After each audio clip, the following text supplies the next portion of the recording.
మన ఈ మధ్య నిజామాబాద్లో మేము సంక్రాంతికి వస్తున్నాం ఈవెంట్ చేయడం జరిగింది. అది నిజామాబాద్ పట్టణంలో ఫస్ట్ టైం.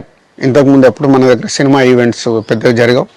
అప్పుడు ఒకసారి ఫిదా సక్సెస్ మీట్ ఒకటిసారి పెట్టాము, మళ్ళీ సంక్రాంతికి వస్తున్నాం చేసాం.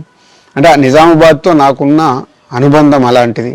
నిజామాబాద్ జిల్లా వాసిగా అక్కడ ఈ సినిమా ఈవెంట్ చేయాలని చేయడం జరిగింది.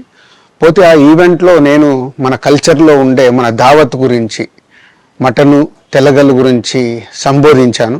నేను ఆ మాటలలో తెలంగాణ వాళ్ళని నేను అవమానించానని, తెలంగాణ మీద హేళన చేశానని కొంతమంది మిత్రులు కామెంట్స్ చేసి సోషల్ మీడియాలో పెట్టారని తెలిసింది. నా ఉద్దేశం అదే స్పీచ్లో లాస్ట్లో చెప్పడం జరిగింది.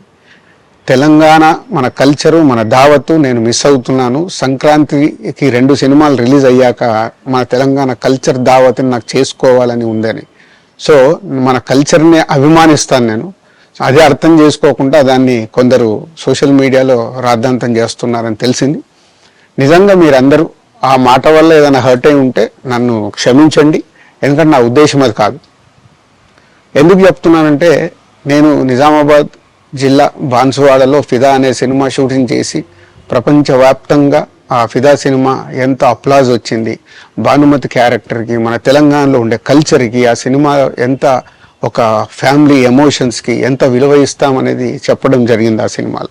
అది ప్రపంచవ్యాప్తంగా ఫిదా సినిమా ఎంత పెద్ద హిట్ అయిందో మీ అందరికీ తెలుసు. అలాగే బలగం అనే సినిమా తీసినప్పుడు తెలంగాణ సమాజం మొత్తం మమ్మల్ని అభినందించింది.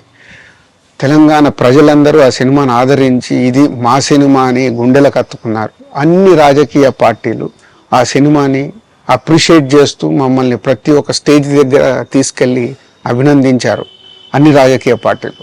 సో ఒక తెలంగాణ వాసిగా, ఒక తెలంగాణని అభిమానించే నేను తెలంగాణని హేళన చేస్తానని ఎలా అనుకున్నారో నాకు తెలియదు. పోతే దాంట్లో ఏదైనా మీ కమ్యూనికేషన్లో తప్పుగా అర్థమైంటే నన్ను క్షమించండి.